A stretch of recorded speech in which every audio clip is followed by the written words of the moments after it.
Yeah. Okay, so I lied. I did have something. I just wasn't confident in my ability to think it was a good enough idea to record. I mean, we talk about anything. I don't know how anything could not be a good idea to record. That's true. But I don't know. We talked about a Cars fanfic at one point.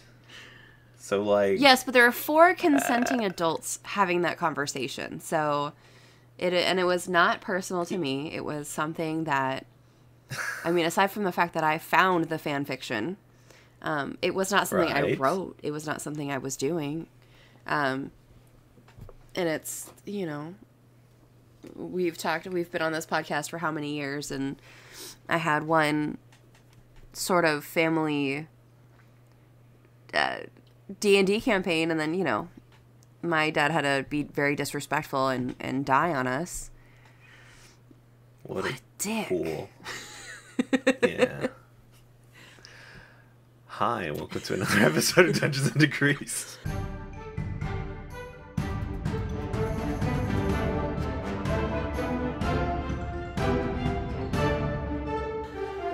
Those are your favorite episodes, though, right? In the middle of the conversation, like, it starts and you're like, cool, like, let me figure out where I am. What are we doing? Right, yeah. My name's Adrian. And I'm Alex.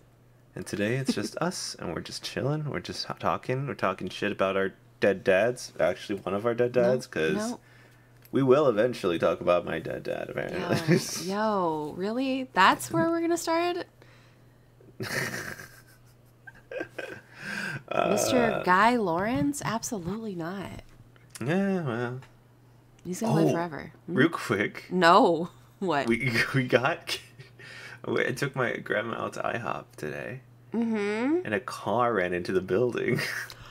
While you were in there? In the IHOP, yes. Were you on the wall that it hit, or were you like... Excuse me? She loves the window seat. She loves the window seat. She specifically asked for the window seat. The car was like... I guess, I don't know, my eye has been twitching all fucking day for some reason, so I was like, my eyes were closed, and all I heard was, and then the car going over the bumps, onto the sidewalk, and, like, hitting, like, 3 booths down. Were there people in those booths? Yes. Are they okay? Do you know? Yes, the building did not get, like, maybe the window didn't break, but I just saw that the lady, it was just like these 2 older ladies, they backed out, and then there's these 2 burly men coming up like, hey, you need to stop, like, and they got out of the car, and it's just 2 old ladies.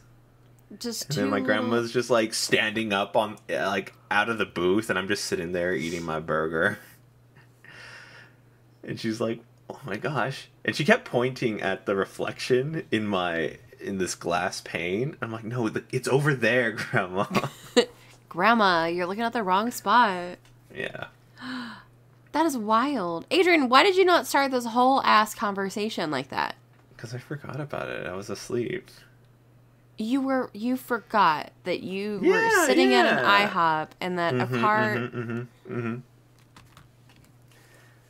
So near-death experience for somebody that wasn't me. I kept thinking about what would happen if me being as lethargic as I was, if something had happened. Would I be like, jump get out of the way? Or would I just be like, I'm ready for this? And just sit there and just seeing if it'd go all the way through or not. Oh my god. Minimal effort. Did it go all the way through the building? Was it no, it did not. Okay, it just hit the outside. So the bricks and the structure... they curved off into the sidewalk and just hit past the shrubs and hit the building, and then they just backed out, and their whole bumper is fucked. Surprisingly. No, just kidding. Okay. I think I had all the way through the building? Yeah, like they were going at a significant speed to actually make damage, or to damage the building, but I guess if it would just like tap the wall. I mean, that poor bush. It still hit the building. Yeah, but there's like tapping the building where like you're like, okay, my car is fucked. But then there's like running into it that does damage to the inside of the people were also damaged. Yes, everybody was, I think, okay. I don't know if there's anybody on the sidewalk. I just saw the car just like, once it was already on the sidewalk, it was already kind of past my vision. I'm like, what the hell's going on? And then you just kept eating your hamburger. Boga. That's exciting. You would probably know if somebody got injured because there's like... Yeah, no. Paramedics? Yeah, there was just a fire truck. And the ladies that were at the table, I don't know if like anything shook or broke glass, but they ended up just like moving tables, I think. Imagine that. They would move tables. I mean, that's crazy to me. Just on a Monday. Yeah. So that was my Monday morning. Good. But yeah, welcome to Dungeons and Degrees. We're talking about D&D eventually. Sometimes. But definitely one of the highlights of my day. That feels like a week, Chopper. That feels like one of maybe... Topper? This is the beginning of the week. Like, I what know, the hell but is in store for the rest of my week? I don't know. Hopefully not anything nearly as exciting as watching somebody run into a building. I mean, exciting, but maybe not the right word, though. Exciting, dangerous. You're right. You're right. But yeah. I was going to go to... This is kind of more on topic of, like, what have we been up to? Been searching for jobs. I was going to go to an interview today, but after that, I was just kind of like, I need to sleep. Because, like, I don't want to get into that car crash. Yeah, that rescheduling makes a whole lot more sense than... I wasn't feeling it. I took a nap, and I mean, yeah. I was feeling sick, dude. I don't know. I think it was just nerves, but... Also, like, poor sleep habits, which just sucks. That's true. Sleeping has been a big issue with me, being able to kind of focus. Like, I've been working on this podcast. I've been working on other videos with Skylar and making all that stuff happen. And having the time and figuring everything out to make sure I'm, like, focused has been such... a detriment. Like, the three things, like, being back on medication has been helping me focused. Mm-hmm. Having something to eat, even though I've been very, like, careful of what I eat because I've been focusing on trying to not eat as much. And then sleeping well. And the sleeping has just been the worst part of it all because some days I can't do it. Like, last night, there we go. I went to bed at like 12. I woke up at like 5:30 in the morning. Okay. And I just, like, part of me feels like I should sleep longer because I feel a little lethargic. Like, I do stuff, and then I go back lay down, but, like, it's not working. It just sucks. What's not working? Like the napping or, like, your energy level after your sleep? Like, the energy level after my sleep. Like, I feel like I should be sleeping more. But for some reason, I've been just napping midday because of that. That's like a normal sleep pattern. Like, if we didn't have 9-to-5 jobs, isn't that like the norm? Because I know, well, for me, what time do you usually, like, is it like this 2 p.m. siesta that you're taking? Yeah, 2 p.m. to noon or ish. So 12 to 2 o'clock. Around that time, I just knock out a second time. Just my energy is just gone. I think that, honestly, that's a like, we are genetically dispositioned to, like, have that break time. I mean, you've got 5.5 hours of sleep, which is, you know, not enough hours as any sort of human, but... No normal human. Yeah, you're getting that nap, which is going to push you till midnight, especially depending on the amount of sleep that you're getting at that point. So it's going to be a little wrecked. I mean, is your goal to sleep like a quote unquote normal person from the like 10 to 8 hours. I just want to do one sleep. I just want to do one Just sleep. one sleep. That way I can just go throughout my day and not worry about, like, I'm going to feel tired soon. That's my main focus. Yeah. I know, especially for me, in creating a healthy sleep regimen, it is that wake-up time. So if I continue a solid wake-up time, then I'm more likely to go to sleep at a time that my body feels like it needs to go to sleep. So we started working out at 5:30 in the morning before school, which means that my wake-up time needs to be 4:30, which I really do need to push it back to 4:15, or even just 4 o'clock. But 4 o'clock feels like the worst crazy. hour. That feels, yeah, it. Just that tiny from 4:15 to 4 a.m. That round number. It's intimidating. It is, but like the way that my body has been working is I noticed with the 4:30 wake up and then the working out immediately, for the rest of the day my mood is pretty stable. Even on Saturday and Sunday when I don't work out, because I claim those as my rest days, but I still wake up. I sleep in. I'm gonna be honest, I sleep in. But my 4:30 wake up, my sleeping in is like 6 o'clock. So on Saturday and Sunday, I'm up at 6. And I'm like, cool, full night, let's go. But I also don't push it for my bedtime. Like, I'm not like, oh, I just need to do one more hour. Like, as soon as my brain is like, you know, it'd be really nice if we go to sleep. I'd be like, yeah, let's fucking go. So then we go to sleep. But that solid wake up time, like, I have to be out of bed. So 4:30 Monday through Friday, and then 6 a.m. on Saturday and Sunday. I'm more likely to get more stuff done and not feel as trash than I normally do. So I don't know if you. I need that rotation of like getting into an exercise mood, because I think that would help.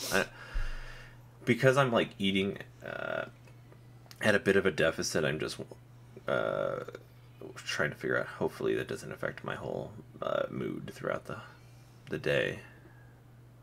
That's true. I say that eating like half a sleeve of saltines behind the camera before you got here. But like, I'm not, but my relationship with food I know is different than yours, and it's just different. So the way that I think about food, I can't think of it as a deficit, because my brain is like, oh, we can't have it? Well, then now we really want it. And it's not a good time. No. It's unhealthy. Gross.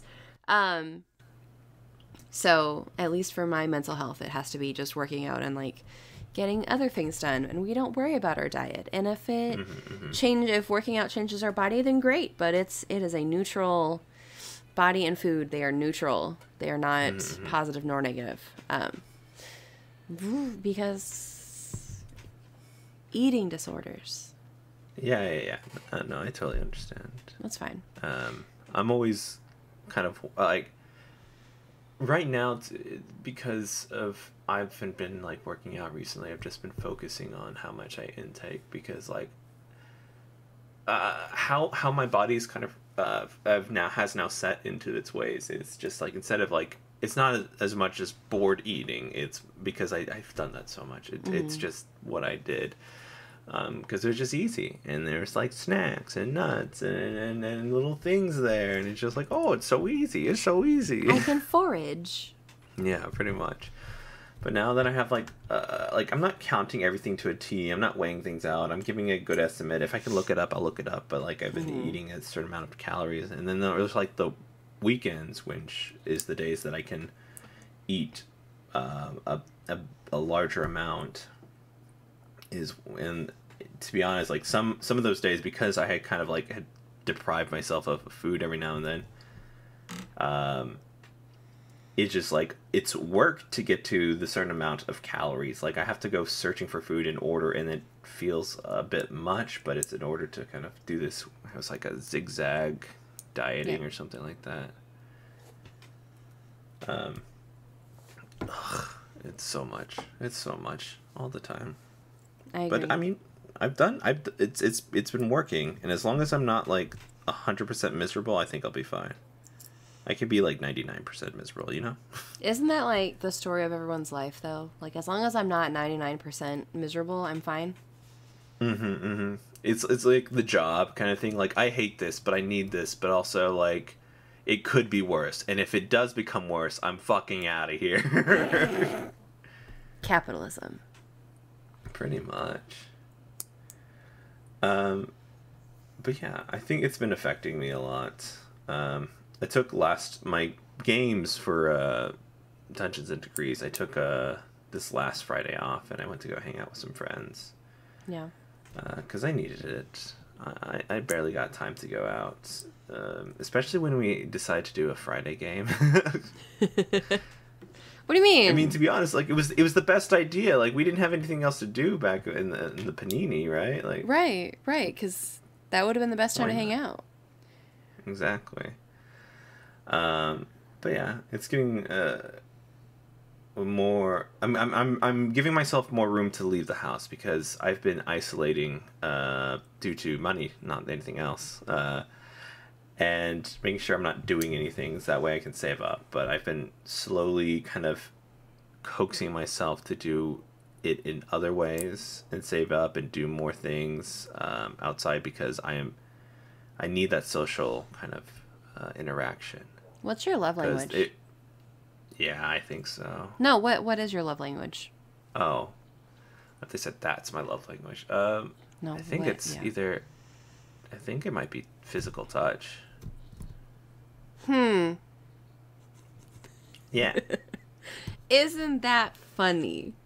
Is it funny? Because I think it's really sad because I don't get any physical touch. Well, and that's the thing, right? So in my free therapy that I've done while looking at the internet, your self-sabotaging habits are they're the same thing as your love language. So if you need to have like physical touch, then like removing yourself from people is the way that you're trying to like self-sabotage. So like if your love language was also like quality time, then you are taking the time away from whatever you want to be doing. You are going to be doing other things. So even with yourself, like the quality time with yourself will be removed. The physical touching, the opportunities for physical touch, you'll remove. Because I do the same thing. That like my love language is physical touch. And if I start to go downhill, it's either it's self-harm, right? Because that's immediate. But it's also like removing myself from situations in which I'd probably be getting any sort of like hugs or, physical creature comfort. I mean, is this like something, okay, because you're like, aha, there it is. Is this something that you've noticed that I've done before? Like, is that why you gave me the aha moment? I did give you a little bit of the aha moment. My other secondary wondering about you is if you also have like quality time, because those are the two things that you tend to do when you're feeling bad is you isolate yourself and it could be one or the other, right? You could be... Probably. I think that's like the other thing. Mm-hmm. So quality time and physical listen, touch. I don't know. I don't... As someone who works in the field doesn't mean I psychoanalyze myself, okay? It's fair. And that's probably good enough for you. That's not something that you felt like you needed to do for yourself. And there's nothing wrong with that. There's like that's human nature. I just happen to have to know a lot of different things about people very quickly and, be able to identify those quick shifts. That may also be the trauma of growing up in the house that I did, that I'm just aware of. I'm a people pleaser and have to be able to quickly read parents. So then I become a better asset to my family, which did nothing for me. That's fine. But I enjoy it. It's fine. People are puzzles, and puzzles are made to be put together. Sure. It's fine. Sure. It's fine. Some puzzles you're supposed to take apart. Are you? Wait, no. The point of a puzzle is to put a puzzle together. Well, there's those ones that there are 2 key rings stuck together and you have to take them out, kind of thing. That's true. Those are different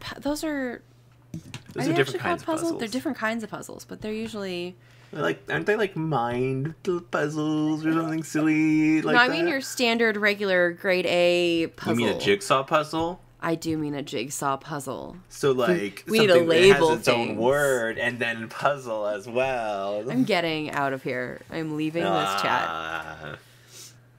Yes, a jigsaw puzzle. People are jigsaw puzzles.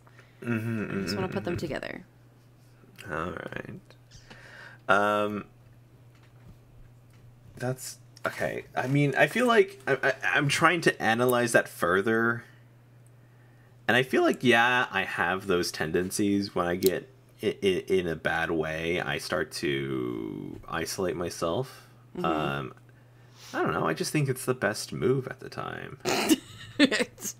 I just think it's okay if I'm not on just around people, so then they don't miss me, and then it's less of an issue if I'm never there. Yeah, well, is that it, Adrian? No, it's more like I don't have to worry about other people's actions that may or may not affect me, and I can just focus on myself and figure out what actions I am doing or I need to do in order to do better, or I just need time to relax and things like that. Like it's easier for me as an individual to figure out what I'm doing in the eyes of other people. So me isolating myself is for the betterment of everybody else's well-being, kind of thing. Because, one, I see that there's a problem, I'm acting up or I'm acting out. I need to remove myself in order for me to be okay and for others to be okay. Yes, but you removing yourself sounds an awful like you not wanting to be a burden to other people. And either one, you do not have the support system in which you are willing to trust them to get you, or two, that's it really. You're not trusting the people around you to hold you in a space where you can be less of your quote unquote good self and just survive. Like it sounds you need somebody to hold you there, because at no point would you come over and hang out with me and I'd be like, Adrian's being a dick, I'm not going to hang out with him. Like, no. But if I am, why wouldn't you? Because our relationship is greater than that. I am able to understand that you are a changing person. You are a changing and growing person.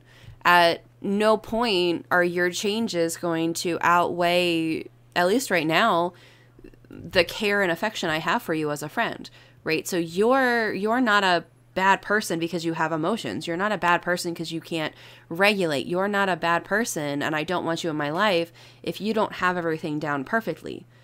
I want you in my life because I care for you. I want you in my life because I think you're important, and you are a wonderful person, and you are terribly creative, and you care about everything. That sounds so weird. Terribly creative.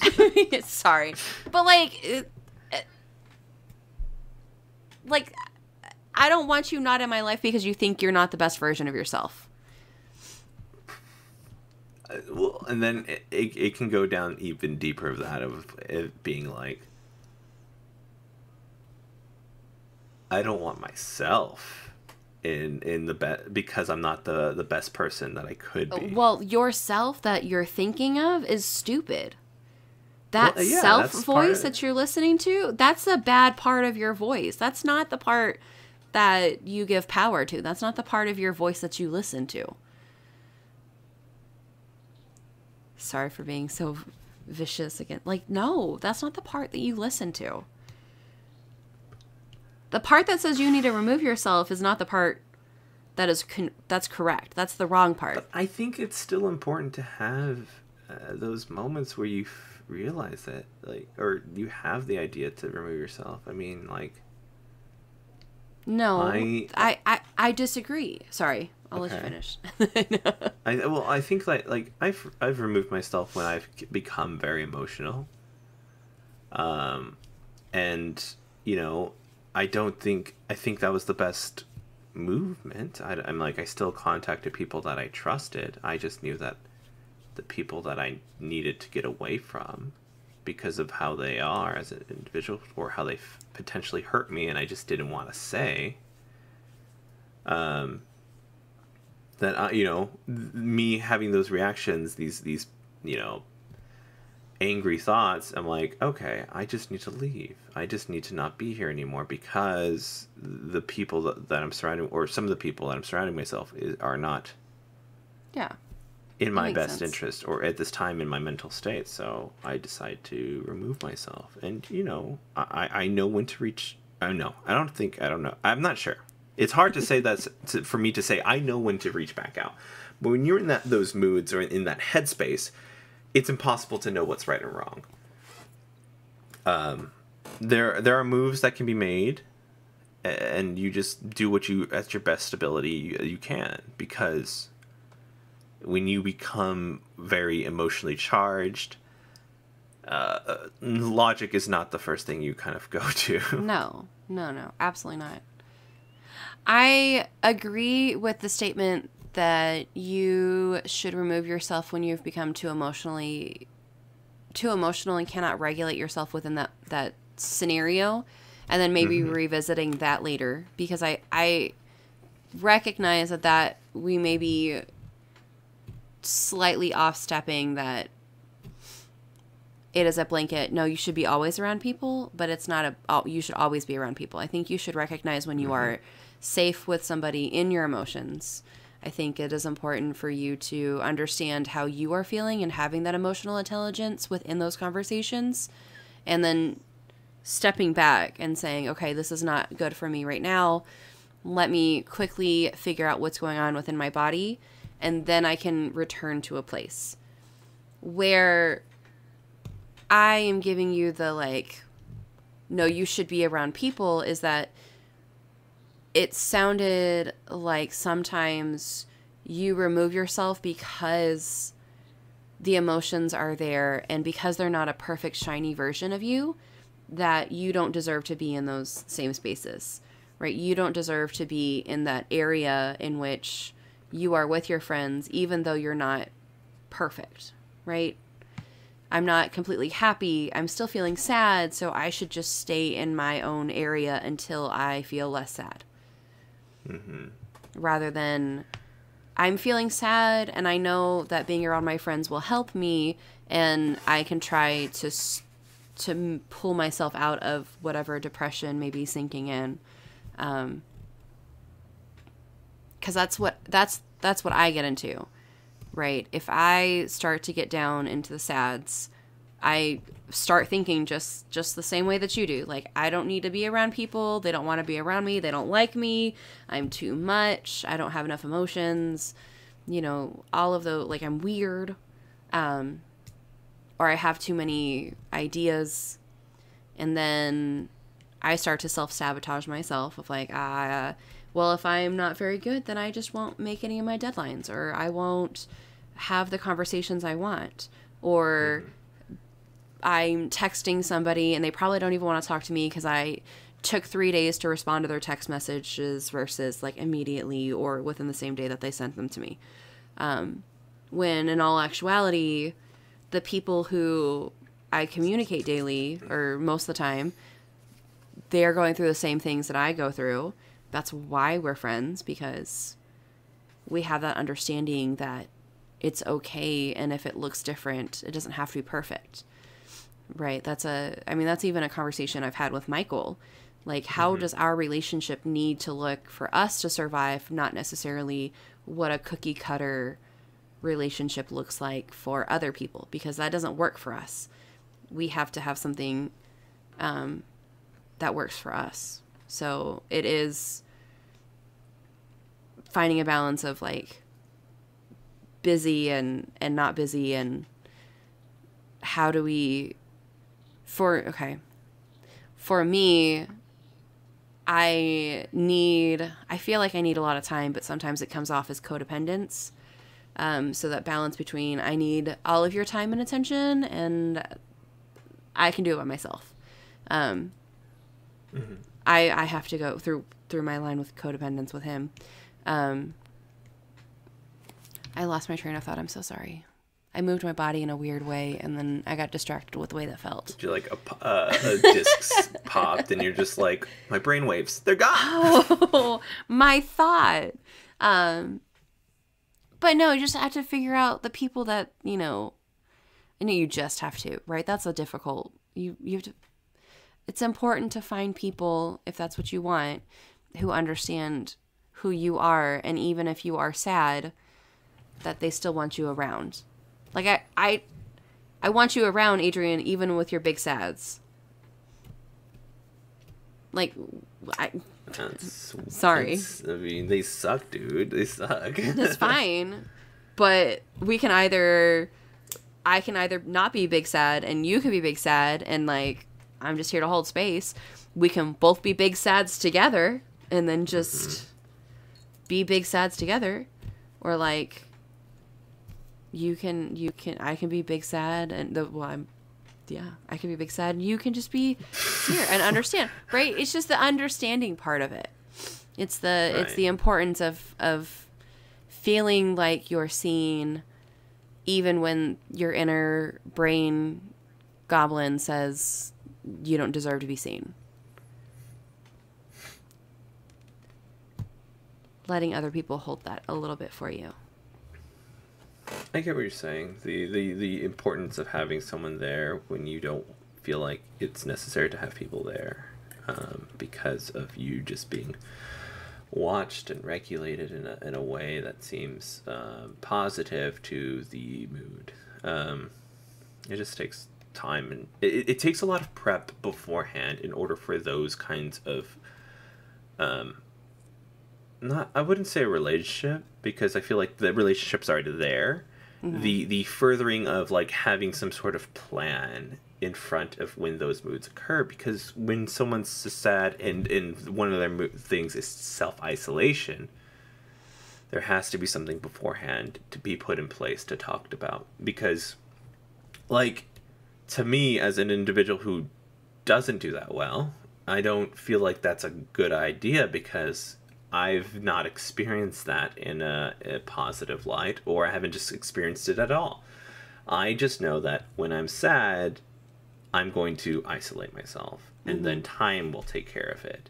Like, these are the ways I've known. That's the neural pathway I'm going to follow every single time. And I feel like, because depression is just like, when you fall down that path, you follow the easiest, most what's it called? Used to pathway.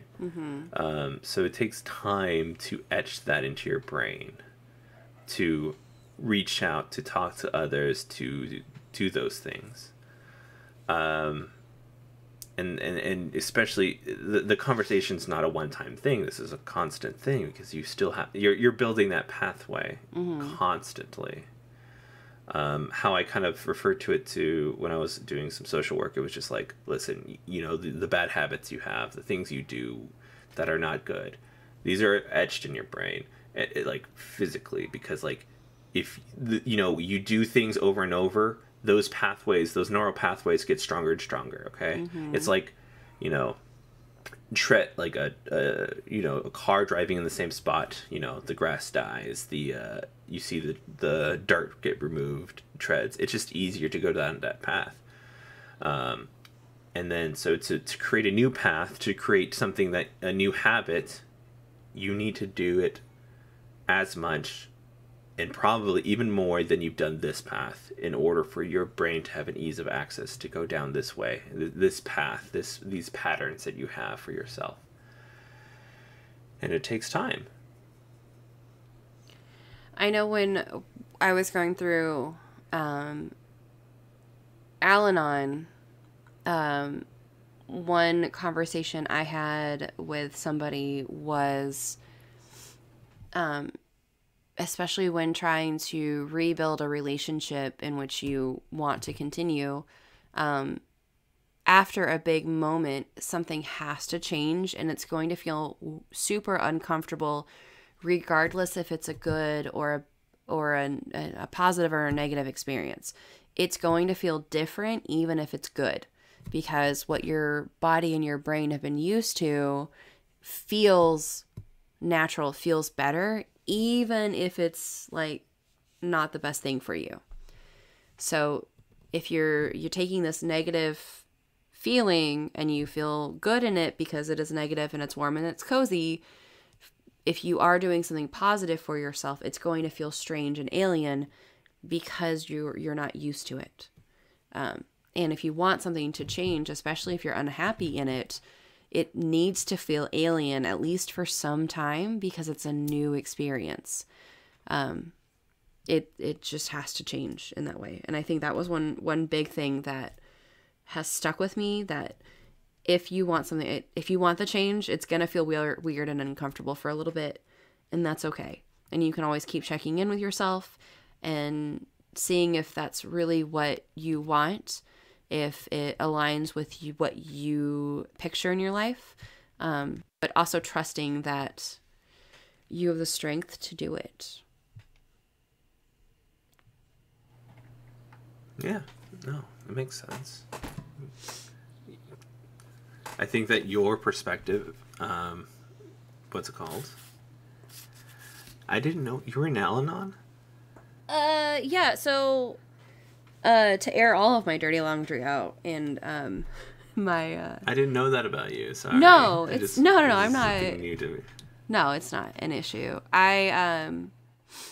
My family, my dad's side, has a history of alcoholics. I have strong inclination that my dad was an alcoholic, but right, we're gonna add that like functional term to it because it was just like Friday, Saturday nights, and like it wasn't that necessarily that it was all the time and he was abusive. It's just that I now recognize that he used it to be social. He used it to break out of his shell, which is not the best way. Yeah. He had a DWI, so he was caught. And my mother also has some tendencies to be, to use alcohol as a way to air out laundry, or she gives her the courage to talk about things, or whatever. So I grew up with two parents who had what I viewed as very unhealthy relationships with alcohol. And then Michael also is an alcoholic, and so with those three powers combined, especially when we moved back down, or when I moved to Texas, I was like, when I moved to Dallas, I was like, I've got to figure out how to manage my life, because I'm in between all of this, and then the summer of 2020 happened, and I realized that I also was using alcohol in probably the worst way. And the comparison of my normal negative self-talk when I am sober, is not as overwhelming. But as soon as I get one drink, one little sip of alcohol, my inner dialogue is absolutely horrendous. Like, I cannot emphasize how mean I can be to myself. So everything that you say, like, I need to isolate, I need to do all these things, right? The self-talk that you are, the conversation you're having is like all I have. And Right. It's yelling in your head. It's not like it's just one big voice instead of it just being like, from me, it's like passing by. It's just like a little whisper. But then when you get bad, Yeah. it's the only thing you hear, and it's loud as hell. Yep. As soon as you could justify it. Like in this day and age, you can justify it a lot, right? I can have one drink after work and I can still be a functional person, right? And I can have a beer as soon as I get home. I can just take 2 tequila shots and everything's great. And then I'm going to use that as an excuse, like it's going to help me go to bed and I'm going to feel so much better. Or, I can have one during lunch. But it's not, it just doesn't, for me, in my self-talk, it doesn't work out together. So, there's the too long, didn't ask story of why I was in Al-Anon and then realized that it's not, I am the family member. Yeah. But listen, I had issues with it anyways, because if you need something, Al-Anon is great, but the religious talk is not what does it for me. Yeah, I've had those, like, for some people it's very good, but I think that there needs to be some sort of talk for people that are not in religious spaces, because like it doesn't help them. They don't understand that. Or sometimes it's like their negative self-talk is so bad that saying that, God will help you and then nothing good happens, they're just like, well, then God hates me,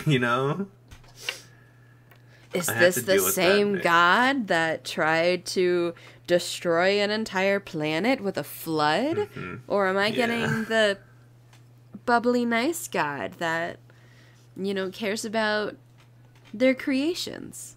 Exactly. Oof, I know. Is this a test? Is this a test? Am I failing? Can you let me know if it's a test? Because I'm really good at those. Like, if it's a standardized test, I can do that. But just let me know. I don't feel like it's standard. I feel like I got my own special test. This is such a fun and sunny episode. Man. Welcome. We talk about it. Well, I mean, listen, we have to but like we have to introduce people into, I guess, into what they're doing and being happy about that, right? And then when it's just us, we're depressed people. No. No, when it's just us, we're just like, we can be more personable, We've talked about your dad before to guest, and we've talked about like I've had depression to guest, but like we don't have the opportunity to go deeper into those conversations. No. Because like one, it's like our limited time this week we have to talk to each other, right? Yep. Well, and I don't think unless people's work is surrounded about it, like I agree with you that showcasing what other people are doing in this world is way more fun than talking about what storm is happening inside our brains. Yeah. To be honest, I think it's all right. I do want to kind of talk about this, that it's happened and I haven't been able to talk about it, but like I've had one person go on hiatus for my game and another one just say straight up they're leaving the game. And this is, I don't know, mentally, the first thought, the game's over. That's it. We're done. Yeah. And I'm like, we've been talking about how, like, if I self-isolate when those kinds of things happen, is that what I'm doing right now? Am I actually thinking through it? Part of me just says, give it some time, because like these are two very like big players in my game, so like I don't us dropping down to, I think it's 4 right now, but like so you had one 6 of them's people? Brand new.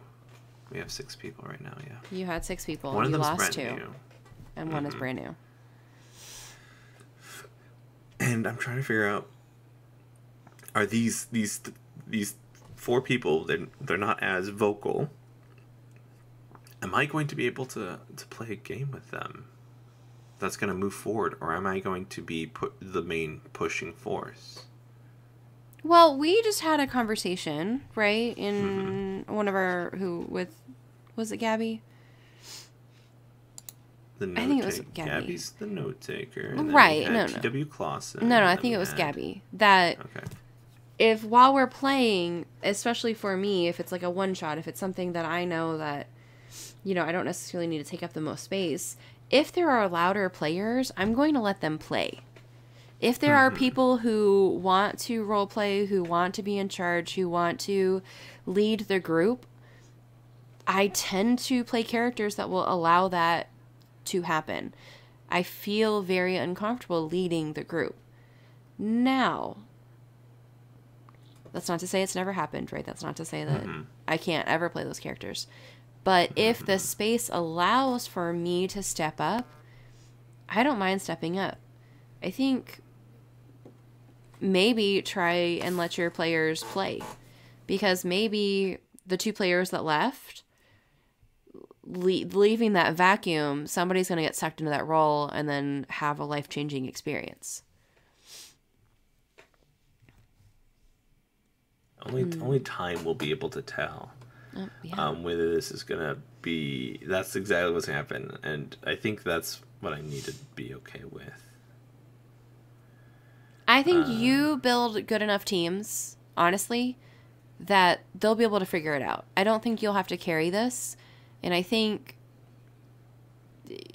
you trusting that your story and that you have good players and you can give them that space to grow. Like, it may not be immediately, but you also, like, attract good people. Well, most of the time. I'm not gonna say every person, because we've had conversations where you're maybe not. My niceness has been, used on as, oh, it's okay if I do these actions because it's gonna be okay in Adrian's eyes, kind of thing. Yikes. Yeah. But I think it's scary. I don't know what I would do in your shoes. I think I would just like white knuckle it and just hope for the best. We'll see how long it lasts. Do you get to end with the story with the other two that are leaving, or are they're just piecing out and said one of them was separated from the group and they said they want to take a break. The other one just said, nah, I want to spend time with my family, which is fair. Yeah. So they're going to do that. They probably had, like, this last Friday, I took off. They're like, you know what? I want to spend time with my family for a bit. This Friday situation, I enjoy. I'm just going to take time with the family. Yeah, exactly. They had a taste of it, and now they want it every Friday. They want to spend time with their wife every Friday. That's what it happens. You shouldn't be gaming with married people. I'm just kidding. Ew. It's fine. Speaking of that, I think we're going to start this. I really do think we're going to start this campaign. Who are they? I have a coworker friend, bestie, teacher bestie, who I was talking to. I don't know what we were talking about. We were talking about something, and I think I mentioned that we were recording again, and he was like, "What are you recording?" I was like, "Bitch, I play Dungeons and Dragons. What do you need to know?" And his like little baby eyeballs just like lit up. And he was like, "I've never played Dungeons." No, it's a grown baby eyeballs. It's a grown adult. I'm sorry. Just trying to be cute for the story. His eyes just lit up, and he was like, "Oh, I want to play Dungeons and Dragons." And I was like, "Cool. I don't know any other I don't know other people who would be willing. I don't know this."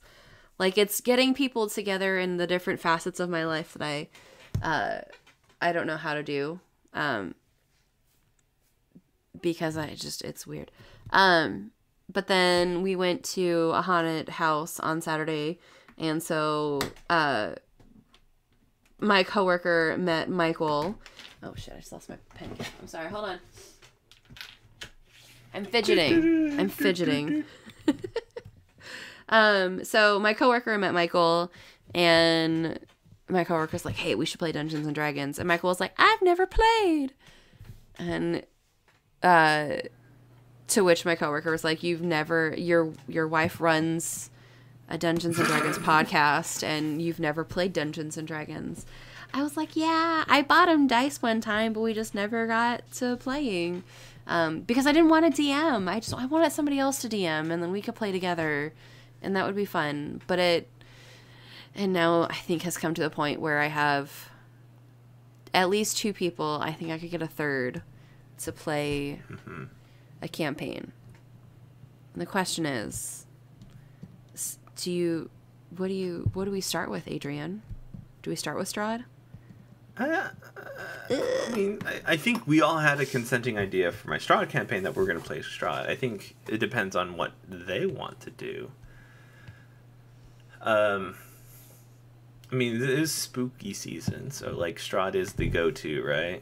It is. I have my Jane so... Austen book that I could pull from, but I don't think anybody, except for me, would be interested in playing some sort of Regency campaign in which we are trying to find a man to marry. Right. I don't think that's what they want. I think that might be campaign 2. I think I could eventually get them to play Regency characters. But I don't know. I guess that's a good question. Let's put the tools I have in front of me to use. I could sit down and ask them what they actually want to do. Right. So if they're combat heavy, what do we do? Combat, we could just... Yeah, if it's combat heavy, there's bandits in the woods. Find their base. I think a good one, minus the mapping of it, which I dislike, would have been Kingmaker, which is a Pathfinder campaign. But it's heavy, like, fight everything. You just have to kind of, like, adjust some stuff it's not too bad. It's 3.5, right? Yeah. So it's not like a totally different system you have to convert from. But it's one of the interesting games I played. There's some stuff that, like, you're supposed to be, like, figuring out all of the things around here. You have to map this area out, essentially, to get all the goods, because that's what your original campaign was, to map this area out, and then you find all these bandits and stuff. And then it just like, you can make your own kingdom now, and stuff like that. Which is just, I don't know. It's a bit much. It's a bit much, is what I'm going to say. It's a lot. Okay. But I think it's a good starting point, if you want that kind of thing. Let's see. Easy intro, little, from levels 1 to 3, I think. Maybe 4. My go-to starting thing is the Sunless Citadel. That is in what's called the Yawning Portal, or you can find it online probably. But the Yawning Portal has that little campaign module there. It's not a whole thing, but it's still something. Yeah. I guess levels 1 through what else? Like, okay, so we have 2. What else? Do you have any other, like, beginner recommendations off my dome? Off your dome is exactly what I was gonna say. No. Those are my favorites. Because, like, anything new with new players, everything else is gonna be homebrewed.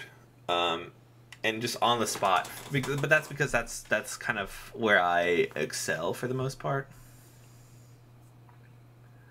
But it just depends on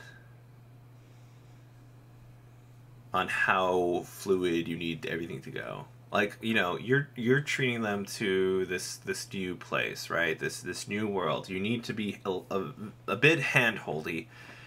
So you want small encounters. You want things that'll make them think and apply the tools that you're kind of learning in the scenario. You need a skill check before you get into the fight, so it just kind of starts to rolling things down. And then you got, when you get into the fight, you kind of like which dice are what, and for what weapons, and for what spells. Talking about spells, what do they do? What's an area effect? It's these things. So like you can start off with some like main little baddies, bandits. And then you can get, oh, this guy can cast spells. And then now, like, oh, I have to not worry about people up front or close or at range, but also the magic people as well. So, like, introducing these things slowly but surely. Like, any kind of game you have, you kind of introducing the mechanics in slowly.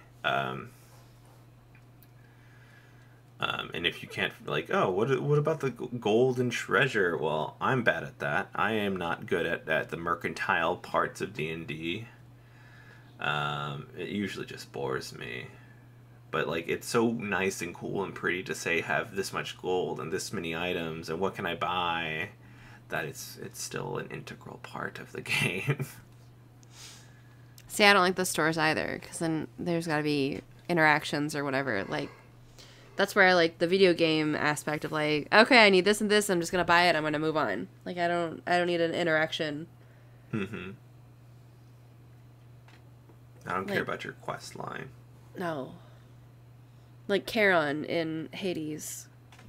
Yeah, you got 3 answers. It's right there. I don't have to talk to you. Let's go. You're gonna at me, and then I can just purchase my palm. Thank you. Let's go.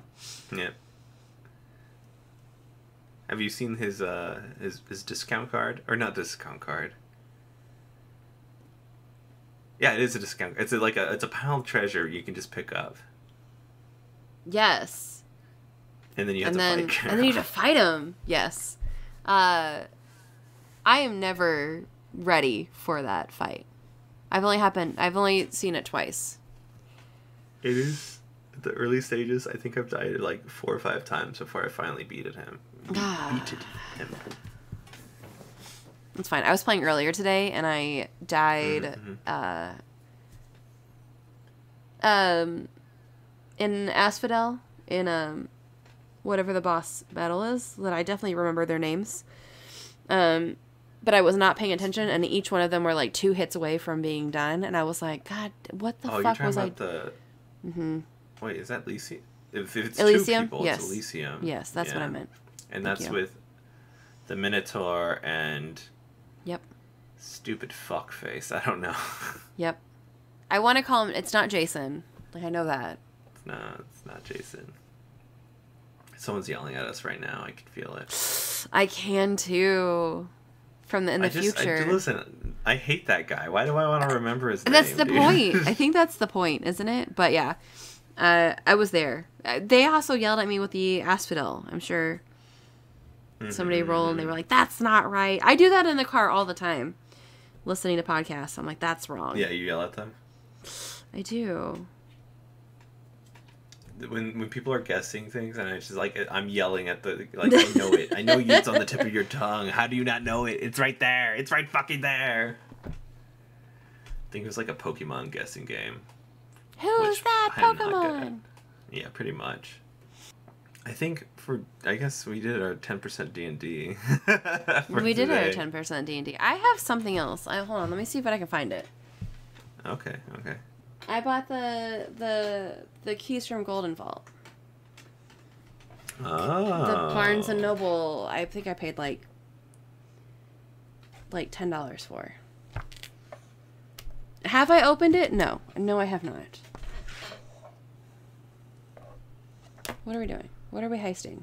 We're heisting something. 1 to 11. I guess I could do that. A heist? Yeah. I feel like a heist is complicated, though. I mean, yeah. You never expect it, okay? Like, I play tested the heist. I think once or twice. It was just twice. It was just twice, and it was very different approaches from the stream versus the playtest. Yeah. So, you gotta pay attention to a lot of things. Yeah. I think as a GM, it might be a little difficult because of the potential intrigue and trying to figure things out. But it's a lot. People are crazy. They'll come up with anything.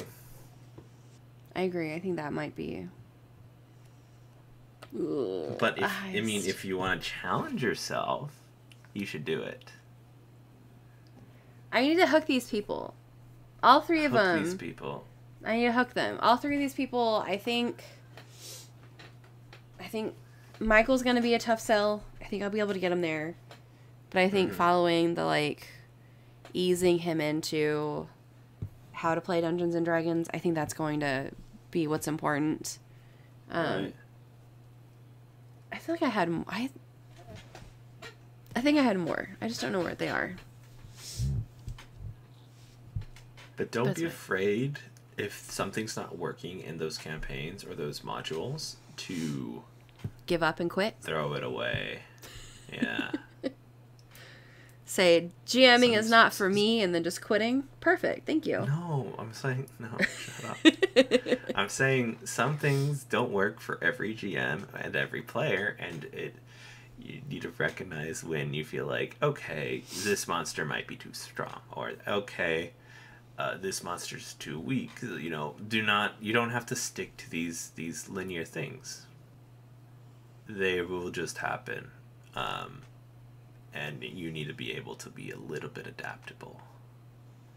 And the things you change can be very abstract, so it doesn't mean like their hit points are the same as everything else that they've encountered, or what they do is the same as anything else. Like, you have that control, and that's okay. Use your discretion from what you've experienced during your games, before and after, and then figure out, and that's how you'll figure out if you've done it overboard or not, and you can figure it out that way as you go. Allies could come in and save them. What's called more monsters fall in from the sky. Like, anything can happen. You are the DM. You are the GM. You know what you can do and what you cannot do. Just try. I will. I'm gonna try. I'll keep you abreast. Okay. Sounds good. I think by now, I just need to suck it up and do it. I think it'll be less pressure if nobody has ever played Dungeons and Dragons before. So I think that the character creation part is always, that's what I always feel. I feel like that's super daunting because I'm not good at that. And I know that there's ways around there, and we could do D&D Beyond or whatever. But I really do think we need to pull it out on the paper and just be paper people. I like paper. I like paper. I think I was looking for something, and I opened up my my passenger seat, and there's like a character sheet for somebody just peeking out from underneath. I love that. It's there. It's ready. Whenever you need a spare D&D character, it's there. I'm in the car. I need a D&D character, and you just whip it out. Yeah. It's like Oprah, chunk underneath your seat. Oh my god, it's a character! What did you get? We're all bards. Saltines. Oh.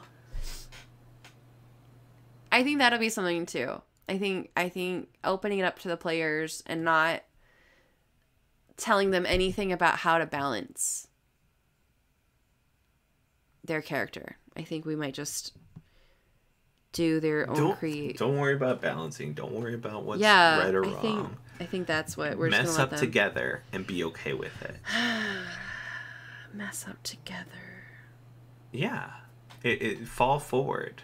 And capitalism is always the enemy. Yeah, There's a lot of good information out there. I think I have a video somewhere on how to create a character, so I'll just send you that.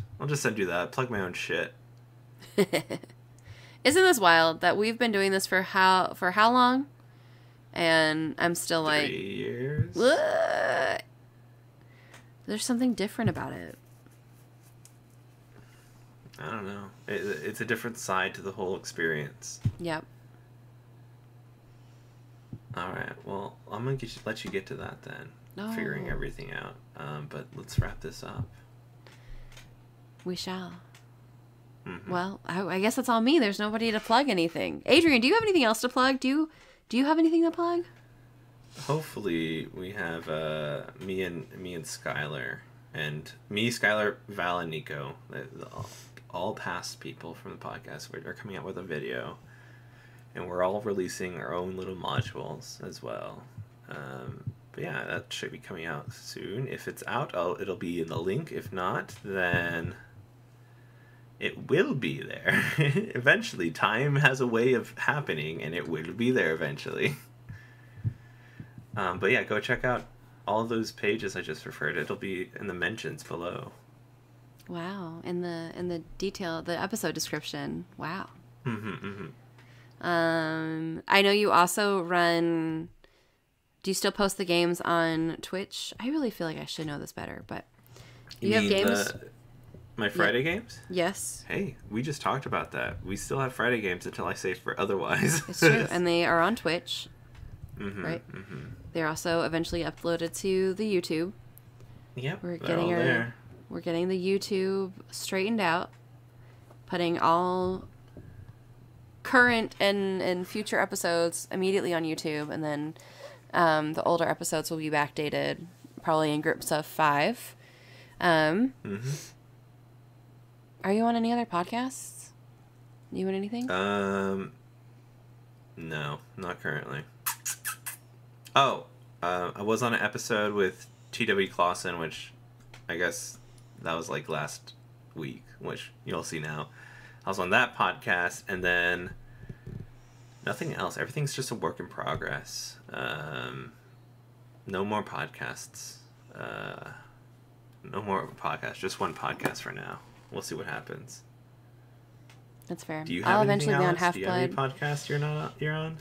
I'll eventually be on Half-Blood Happy Hour, but they have to get to that part in the story where I pop up. I honestly, they asked me. Whoa, I don't remember. Let me look. Noah asked me. December. Yep, December of 2022. So I have had this character sitting and waiting to be played for almost a year.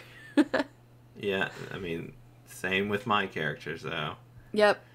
You know, stories take time. Stories take time. I know.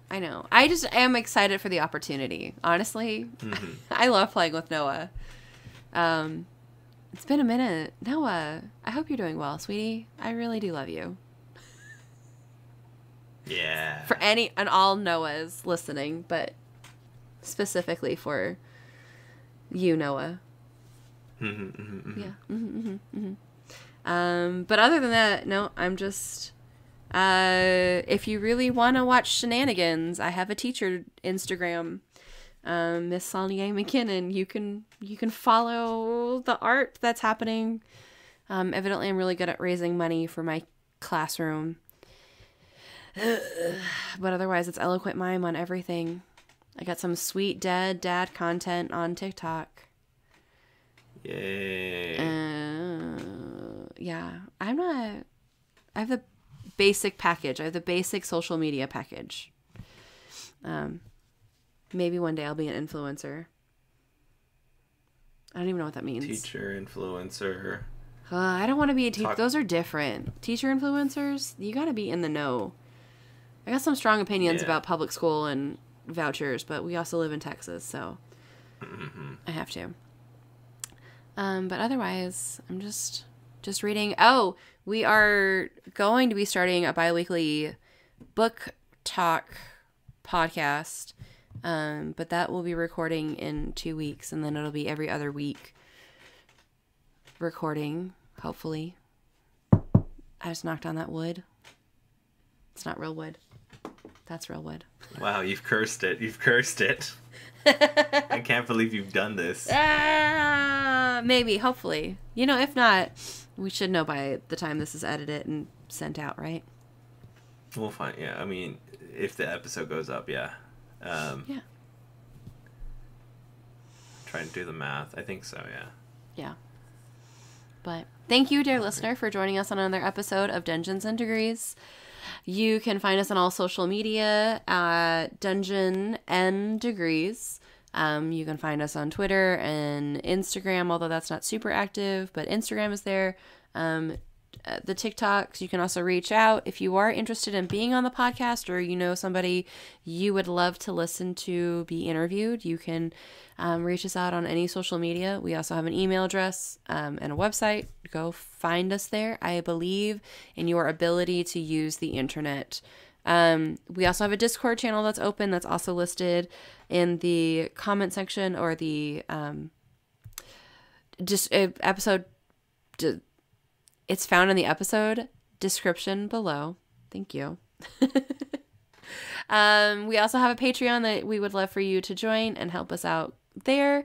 But most importantly, like, subscribe, share with your comrades in arms about our podcast, and help this little pet project grow into something we can do full time, and we don't ever have to worry about money again.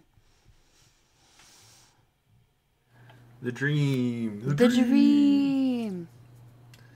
All right. Well, thank you so much for listening. My name's Adrian. And I'm Alex. Go have some fun. Boo-doo-boo-boo.